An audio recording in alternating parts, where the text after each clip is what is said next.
wajib kita pelajari sebelum dari ekonomi. Bismillahirrahmanirrahim. Assalamualaikum warahmatullahi wabarakatuh. Baiklah, di kali ini saya akan menyampaikan materi mengenai konsep dasar ilmu ekonomi. Konsep dasar ilmu ekonomi ini wajib kita pelajari sebelum kita mempelajari ekonomi secara jauh atau secara mendalam. Karena konsep dasar ilmu ekonomi ini adalah konsep yang menjadi dasar bagaimana ilmu ekonomi itu sendiri. Baik, yang pertama di konsep dasar ekonomi kita akan membahas yang pertama, yaitu tentang pengertian ekonomi dan ilmu ekonomi itu sendiri. Baik, untuk pengertian ekonomi berasal dari bahasa Yunani yaitu ekonomia, terdiri atas dua kata oikos yang berarti keluarga atau rumah tangga dan nomos yang berarti aturan atau hukum. Jadi secara sempit kita bisa mengartikan bahwa ekonomi adalah ilmu yang mempelajari tentang aturan rumah tangga. Rumah tangga di sini tidak hanya rumah tangga keluarga, tetapi rumah tangga swasta dan rumah tangga pemerintah. Sedangkan secara luas, ekonomi bisa kita artikan adalah ilmu yang mempelajari kegiatan manusia dalam kehidupannya.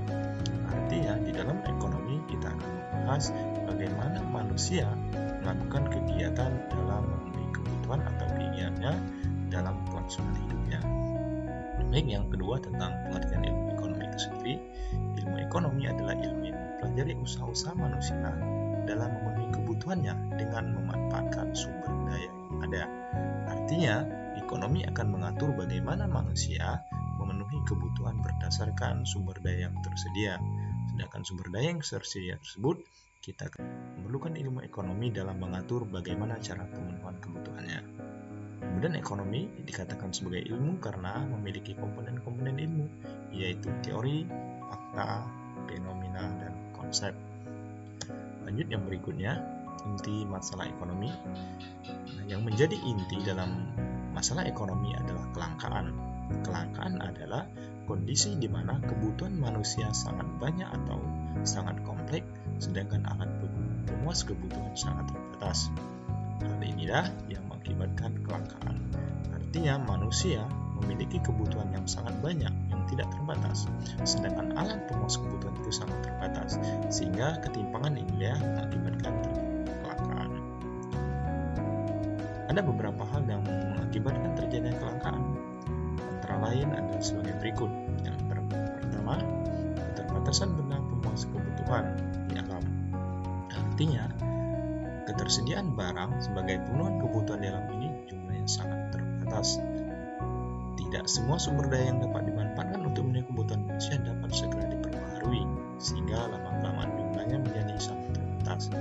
Artinya, sumber daya yang ada tidak bisa segera diperbaharui, dan bahkan ada sumber daya alam yang memang tidak dapat diperbaharui seperti hasil tambang, minyak bumi, dan lain sebagainya, sehingga ini akan mengakibatkan kelangkaan. Yang kedua, kerusakan sumber daya alam akibat ulah manusia. Artinya, kerusakan sumber daya alam ini banyak diakibatkan oleh kegiatan manusia itu sendiri. Misalkan contohnya penebangan hutan secara liar, pembakaran hutan, sehingga mengakibatkan rusaknya sumber daya yang mengakibatkan kelangkaan. Dan yang ketiga, keterbatasan kemampuan manusia mengelola sumber daya ekonomi yang ada.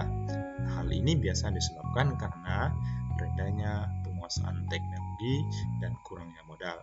Artinya, keterbatasan kemampuan inilah yang mengakibatkan pertumbuhan sumber daya yang ada dengan kebutuhan manusia tidak sebanding.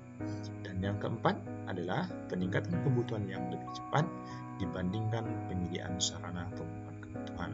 Artinya, kebutuhan manusia itu berkembangnya sangat cepat, sedangkan penyedia sarananya pertumbuhannya sangat lambat, sehingga ini juga sebagai salah satu penyebab kelangkaan. Baik, berikutnya yang C, menentukan pilihan yang tepat. Nah, di dalam ekonomi kita sangat dituntut untuk bisa menentukan pilihan yang tepat, karena menentukan pilihan yang tepat ini merupakan salah satu langkah atau salah satu kegiatan dalam ekonomi. Baik, keinginan yang tidak terbatas dan sumber daya terbatas membuat orang harus memilih dengan bijak keinginan atau kebutuhan mana yang harus mereka penuhi di antara berbagai keinginan atau kebutuhan yang ada. Pemilihan dengan bijak dalam pemenuhan keinginan dan kebutuhan inilah yang disebut menentukan pilihan yang tepat dalam ekonomi. Artinya, seseorang yang memiliki pengetahuan ekonomi, dia akan bisa menentukan pilihan mana yang harus dipilihnya secara bijak berdasarkan keinginan dan kebutuhan yang ada. Jadi dia bisa memilih mana yang lebih pokok atau lebih penting di dalam kebutuhan. Oke, lanjut. Dalam menentukan pilihan, ada beberapa hal yang perlu dilakukan. Yang pertama, analisis biaya peluang. Analisis biaya peluang adalah biaya yang dikorbankan karena memilih alternatif tindakan. Artinya, ketika kita memilih alternatif lain, maka ada biaya yang akan kita korbankan. Dan yang kedua, analisis biaya manfaat. Artinya, analisis biaya manfaat adalah suatu teknik yang digunakan untuk membandingkan berbagai biaya dengan manfaat yang diharapkan. Artinya, ketika seseorang bertindak secara ekonomi, dia akan memperkirakan mana yang lebih bermanfaat sehingga dia bisa memilih sesuai dengan pilihannya yang lebih tepat berdasarkan standar-standar ekonomi. Dan yang ketiga, mengidentifikasi faktor pendorong ekonomi. Menyadari trade-off. Trade-off adalah situasi ketika seseorang harus membuat keputusan untuk memilih sesuatu hal dengan mengorbankan hal lain dengan alasan ekonomis. Artinya, seseorang tersebut mengorbankan hal lain dan berdasarkan pilihannya karena memang ada alasan-alasan ekonomis. Keempat, berpegang pada prinsip ekonomi. Prinsip ekonomi adalah prinsip tindakan dengan pengorbanan tertentu untuk mendapatkan hasil sebesar-besarnya, atau tindakan dengan pengorbanan sekecil-kecilnya untuk mendapatkan hasil tertentu.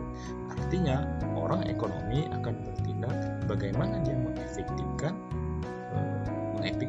biaya sehingga dia mendapatkan hasil yang lebih maksimal, sehingga dia akan bisa mendapat keuntungan yang lebih besar. Oke, ini aja untuk pertemuan kita hari ini. Untuk pertemuan berikutnya akan kita lanjutkan masalah kebutuhan. Akhirnya, wassalamualaikum warahmatullahi wabarakatuh.